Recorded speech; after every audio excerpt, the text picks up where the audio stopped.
Hey there, everybody, and welcome to our show. We call it Tournament Horse Racing. It's brought to you by Broke Guys Handicapping. And here's how it works. What we've done is excuse me, before I get going into that, my name is Rich Sharp, and I'll be your host tonight. What we've done is we've taken the horse racing calendar, we've broken it up into four separate horse racing tournaments throughout the year. Each one of those tournaments consists of approximately 10 individual racing days, and that's actually what you're watching tonight is one of those individual racing days. At the end of the 10 tournaments, whoever's won the most money, well, that's the winner of the tournament. And each individual racing day, that counts the same way. Whoever wins the most money for each individual racing day is going to go ahead and win that daily tournament. Again, we've got 10 tournaments. We're actually in our final tournament of the year as we head towards the Breeders' Cup. And we are tracking this throughout the year. So at the end of the year, we're going to have four individual tournament champions. We've already crowned three of them, and we'll actually have one year-end champion. So that's how the tournament works.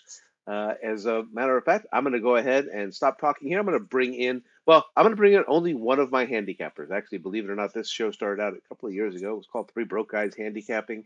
We actually have four professional handicappers who actually work together on a weekly basis, and we're all competing in this tournament. Tonight, one of them couldn't make it. Second one couldn't make it, but Ray Torado from all the way across the country in Long Island, New York. My man, Ray. How you doing? I'm doing good. Yeah, this, things happen. Yeah, People can't make it well, so we all take turns, and they'll have up, they'll get their picks in, and and we'll still have the tournament, and play for yep. the points, Good for point. the Good good point. So, money. and thank you for reminding me of that, Ray. At least one of our players, Steve Newsom, will be going ahead and texting us in his picks for tonight's races. We'll be Hmm. covering the Laurel Millions Day there in Maryland. So, without further ado, what I'm going to do is I'm going to start sharing my screen with you. Before I get to do that, I will remind everybody that Ray and myself, actually Joe and Steve as well, that we're just horse players. We like to get together on a weekly basis. We enjoy handicapping. We're not a touting service. We're not selling our picks. We just enjoy the sport of horse racing. We really enjoy each other's company, and we hope you do too. So, without further ado, I will go ahead and start sharing my screen with you, and we will take a look at what happened previously. We actually missed last week as well. We were just doing texting, so there was no show, but we do have some results from that week, and I will go ahead and bring those up for us. And as it turns out, we started off with Pick Four Wars. That's our own little segment where each of us goes ahead and puts in a $50 or less pick four ticket at three different tracks. As it turned out, Ray was covering Belmont at Aqueduct. Me and Steve were over at Santa Anita, and Joe was going to do Keeneland, but he missed out last week. And unfortunately, as you see there, three goose eggs. None of us won it. For those of you who are keeping track from earlier in the year, that makes Ray our Pick Four Wars champion for 2022. He did hit the early season Pick Four in that particular tournament, so congratulations to you, Ray. Thank you. In Those are tough addition, to hit. yeah, those are tough to hit. They really They're are. tough to hit. So. Yeah. In addition to last week's Pick Four Wars, we had our normal tournament as well. That was at Keeneland Racetrack down there in Kentucky. As you see, we don't always put up big numbers, so we don't always hit for big dollars and things like that. But sometimes we do just squeeze one out, as Ray did last week. He took three second places and turned that into one victory for the week. $11.76 to Ray. As you see there, none of us actually had any of the winners last week at Keeneland. I just had $5.74 again. We give that one to Ray. We put the check mark by his name, and we will go ahead and take a peek as we are coming down to the end here. As you see there, oops, you know what? Look at that. I forgot to put your name in, right? Right. That damn Uh, Kentucky man giving you yeah, loose change there yeah, with the yeah. pennies. Thank God for that, huh? So that's why, yeah, Oh that's why you see boy. the funky numbers up on top. And as you see there, Ray's got about a Yeah. $7, $8 lead over me going into those final weeks. As you see here, we are going to be at Everybody's game. Laurel today for Maryland Millions. Next week, I've got Aqueduct listed on there because I'm sentimental. We know that they're at Belmont, but it was Aqueduct, and we'll split Hmm. that between Santa Anita, and then the final competition of the year will be a 3 day tournament horse racing that includes both days of the Breeders' Cup. So we're down to our last five tournaments of the year. I believe Ray already comes in. It's anybody's race, as you see. Joe's in third place, just a few bucks behind us. Steve's still not out of it. So, with that, we are going to turn our attention over to Laurel Racetrack in Baltimore, Maryland. We're going to start off in race number 8. They are going 6 furlongs on the main track. It is the Maryland Million Lassie Stakes. It's $100,000 for filly 2-year-olds only, and your morning line favorite is in post number 6. Her name is Chickiness, trained by Jamie Ness and ridden by Jamie Rodriguez or Jaime Rodriguez. 2-1 on the Laurel morning line. And Ray, you're going to have to go first so that people just don't think I want to talk and talk and talk and talk. All right, this is a pretty decent race. The big field, considering Absolutely, yeah. we got 14, we got two AEs. So if everybody scratches, the AEs are coming. But you know, I mean, the morning line, the way it looks like it looks like a two-horse race the way they made the morning line. But anybody can win this race. These are young horses, and they grow very fast. Race to race, they develop very fast, and they get better and better. So you never know here. But I decided to go with the actually it's the second morning line choice, number 10, Malibu Moonshine. She had a nice debut over there. Um, at I'm sorry, man, I lost the page. At Pimlico, and Charlton Baker is actually he's a trainer from the New York area, so this is a Maryland bred. And she had a nice figure.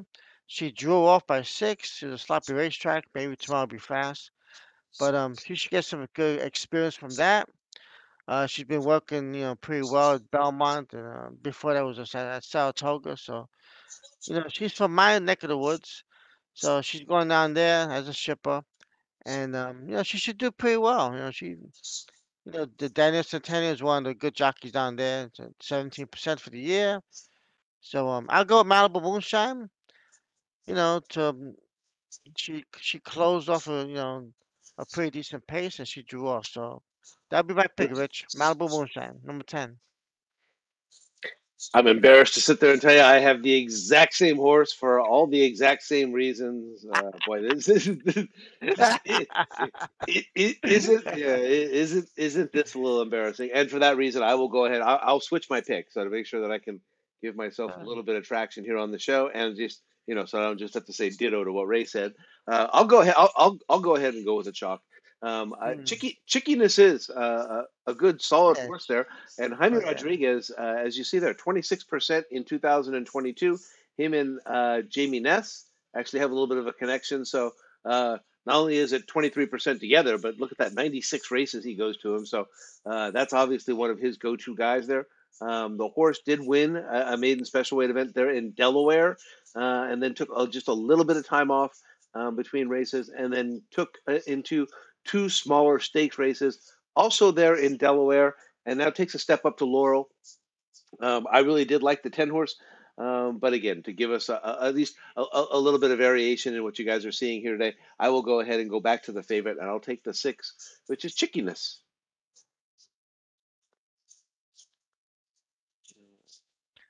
Yeah, barring any surprises, they should run one too. But Yeah, I'm expecting Steve to text us the 10. All right, here we go. We're going to go ahead and we'll move along to the second leg here. This is race number 9, Maryland Million Turf Stakes. It's a purse of $125,000 for 3-year-olds and upward. They are going a mile and an eighth on the turf course, and the morning line favorite is in post number 7. It's Midnight Hauler, trained by Bernard Houghton and ridden by David Cora. 7-2 on the Laurel morning line. So some of these morning lines were a little bit juicy, and so that I'm not taking advantage of Ray on each one, I will let him know that I actually went with a little bit of a name play in this one, although the horse is very accomplished, and has a decent pedigree as well to go with this one. It's Dale Capuano and Sheldon Russell, 4-1 on Cannon's Roar, who my boss just happens to be named Brad Cannon. So I will go with Cannon's Roar on this one. As you see there, the horse has done nothing but be on turf his whole life. He's 4 for 17.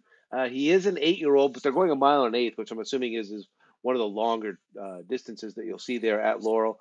He does have a win at a mile and an eighth and a second place, and you can see there he was in the DeHaas Stakes, which is DeHaas was a fun horse to watch there on the turf, and he's had a few seconds that were back there in a couple of optional claiming races. Had another optional claiming race where he was fourth. 4-1. I do believe Sheldon Russell again, one of their better jockeys over there. So I'm going with the 8, Cannon's Roar. I'm probably going to bet him as well because I'll be there with my boss at some point tomorrow and just tell him, hey, we got to bet your horse. Ray, who do you like? Um, Actually, I'm going with the chalk. I mean, the money line is pretty well, so 72 is. I don't Yeah. feel the horse is kind of a chalk, but 72. I mean, I like the price, and yeah, Midnight Hauler for me. David Cora. Um, you know, it's funny because the last race he ran, I was at Parks. That was the Penn Derby day, and this horse lost to Bailando C. Had a very nice, impressive race, and he came up for second. Um, I don't think that they had him, so I wasn't really paying attention to him. So I just noticed on the past performances that was the day I was there, and that's the It's day of like, the wait a Alphabet minute. Soup race. So I didn't see the horse coming second. I wasn't paying attention. My horse is probably in the back somewhere. But I see he ran a very well, good race, and I did see Bailando C. He did run it very well. So kudos to him. Midnight Hauler should be able to beat this based on that performance because that was a very good field, a very good day. That was you know, Pennsylvania's Derby basically day. So a lot of good horses were there over there. So I'll go Midnight Hauler just based on that. I think he might have a kind of a class edge, and and he's in pretty good form too. The last 5 races he's come in second or third, and he's been running well. And A couple of that firsts race in in there. Penn National is that's an amazing time, 1:39 for mile and 16th. Not sure if that's the track record, but he ran they ran 108 and 2 for 6, so he closed off of that, and he's in form. So it's 6 out of 19 with 14 um in the money, so he's having a good year too. 2 out of 5, so I'll go with Minnehola, All number right. 7. Going to move along here, and we're going to take up at race number 10. This one, they're going 6 furlongs on the main surface. This is the Maryland Million Sprint Stakes. Purse is $100,000. It's for 3-year-olds and upward. And your morning line favorite is in post number 11. Boy, say it with me, Ray. For the love of bourbon. Mm, Don't we all I love a like our good? bourbon. Don't we all love a good bourbon? Trained by Oh Michael yeah. Pino, and he's ridden by Paco Lopez. 8-5 on the Laurel morning line, and Mr. Torado, you're back up first. All right. Yeah, it's a sprint. It's should go pretty quick. I went towards the outside. I'm looking for speed here. I like kind of speed in sprints usually, and I'm trying to outrun them. Number 10, Memory Bouquet. He's got that E8 rating on the business, so he has some speed. He's got it. Yep. Um, and we raced at Penn National. He finished. He's been in very good form. Won 3 out of the last 5. A couple of times he tied a little bit. Um, he raced a restricted race at Penn National. So he's in good form. He got good figures. He's gonna. I mean, his early pace numbers are very fast. So I'm hoping that he could maybe get a good workout, and I'm just hoping he can go out there and just do his thing and hold off any closers and in a sprint usually if you have a good position you can be in the race, and according to who pressures you that's gonna be the key. So I'll take my chance at 8-1. I know the horse next to him, for the love of bourbon, Paco Lopez is very aggressive, so he probably will be pressuring him and make a race out of it. So, you know what?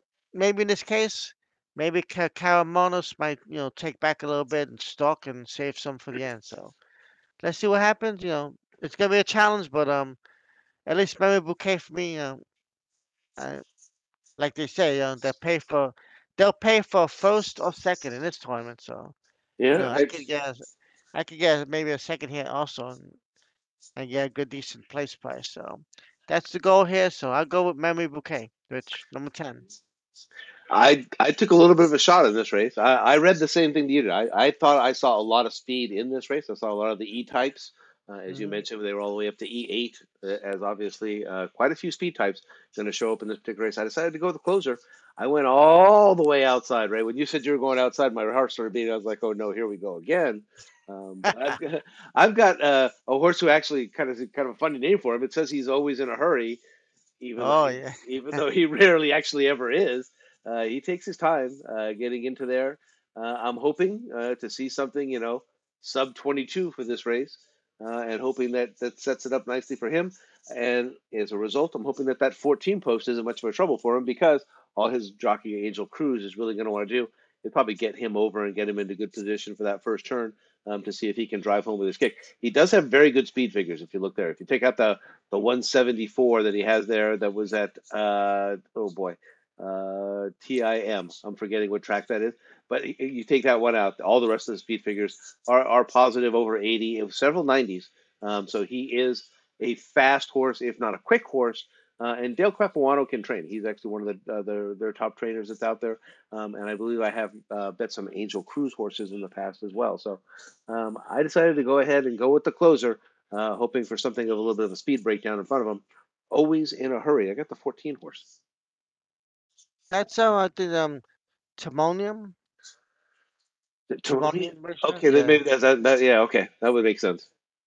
Yeah. I believe it's in Ohio. I think I'm not sure. If that's, as soon as you said it, I was like, okay, that's one of those, One of those small like, tracks there. Thistleton Downs and all that kind of stuff that they have there in the Back of middle of the somebody's country. house. Yeah, exactly. Yeah. Uh, All we're right. spoiled for the big city. It is. It is. We're going to finish it up with race number 11. This is going to be our finale for this four race sequence. They are going a mile and an eighth on the main track. It is the Maryland Million Classic Stakes. The purse is $150,000. It's for 3-year-olds and upward.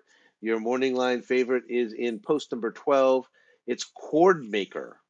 And Cord Maker is trained by Rod. Oh, excuse me. I aired here. I've done this before on the show, and I apologize. Hold on one second. It is not Cord Maker because that's in the alternate entry. So we are actually going to pick a horse who is in here, and that is going to be my horse. Actually, the 9 horse is called Our Nation on Parade. Trained by Jamie Ness again and Jaime Rodriguez. So this is kind of like my combination for the day. I already brought this up before. They're a combination of 23% together. Rodriguez, a solid jockey who hits at 26% himself. And as you see here, Jamie Ness actually for 2022, about 27%. And then right, check out all his numbers. He's sneaky good at all these types of races, which is first after the claim and a shipper coming in here. The horse's sire was Cal Nation. He is a 5-year-old, and he has won 3 races in a row.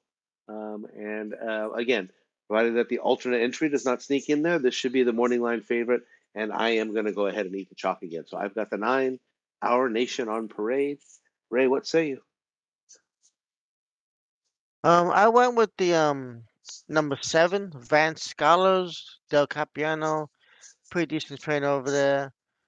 Um, George Ruiz, he's 17% for the year. He gets some mountain over there. This horse ran actually we're taking a shot here. Um, cutting back in distance, just ran a mile and a quarter, mile and a half. So for me, a mile and eight shouldn't present an issue Yeah. here.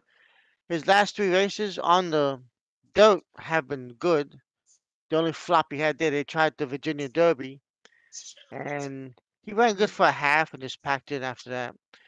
Obviously, he didn't want to any part of the turf there. But his last 2 races have been on the sloppy, wet, fast. Been going a distance, and he's been lasting. He's been holding his own. Um, uh, got beat by 18 lengths, but that's oh, that horse must have been super excited that day. Next, not nest, next. Next. Won by 18, so but he still finished second. So those are long races. This race probably be a little short, amount on eighth. So definitely, like it says here in the form, may improve at short distance. And he's like slow, 3 out of 5. He's got the presence of the E type, so he's gonna be close to the lead, so I don't see this horse getting into any type of trouble. So a couple good workouts there, low. So this horse is ready. This is, I guess, the feature of the day. He's a 3-year-old gelding, so they're probably looking for this horse to run for a couple years and earn his stall fee. Um, so these geldings they can stick around for a long time. He's actually 3 years old, so he's having a good year, and hopefully he'll it'll be a good race, and he can get up there. So that's Scholars for me. There's a nameplate here if anybody is looking out for a nameplate. Number 5, ain't that beer cold? Ain't that? Yeah, ain't the beer cold? I like that one actually. uh, I like that one. Oh yeah, so that's something to look out for. So All right. Well, Ray, I'm pretty sure I got your numbers right because I just had to remember 10-7 in the right order. 10-7, Yeah, 10-7, yeah. 10-7, 10-7. Oh, You're calling playing out. poker. I got two pair there. Yeah, you're calling out an audible at the scrimmage line. All Oh right. yeah. And so that's how that'll do it there. I got those correct. I'm gonna go ahead and come on back. Hang on. Stop sharing my screen for a moment. And ta-da! I am back. Well, folks, that's how we do it here at Tournament Horse Racing. Normally, there are four of us that participate in this one. As you saw, we are tracking it throughout the year. We're actually coming right down to the finish line here. And as it turns out, you've got the two guys who are in the first two positions, not just for the tournament, but I believe me and Ray might be duking it out for the year-end title as well. Steve, I believe, is within context as well. So That's I will close, say, very close. Yeah. yeah, I want to say to Steve and to Joe, if they have a chance Yeah. to watch this and things like that, we miss you guys. Not the Yes, we same. do. Definitely Not, miss you, Rich. yeah, And Joe and Steve, we miss you, and see you, soon. The Breeders' Cup is coming up, so this is the long one. So the end of the season, and 2 more weeks, the big dance, like they call it, right? So absolutely, absolutely, especially for yeah, us. get focused Looks for like that. I think it's Yeah. going to be all on the line that weekend. So, Oh yeah. No. all right, well, that's going to do it for us tonight on Tournament Horse Racing. You know what? Even though they're missing, for Joe English and for Steve Newsom, Mhm. for Ray Torado, who joined me tonight, Ray, thank you always so much. My name is Rich Sharp. Yes. Again, the show's called Tournament Horse Racing. It's brought to you by Broke Guys Handicapping. Good luck, everybody, and good night. All right. Good luck. Okay.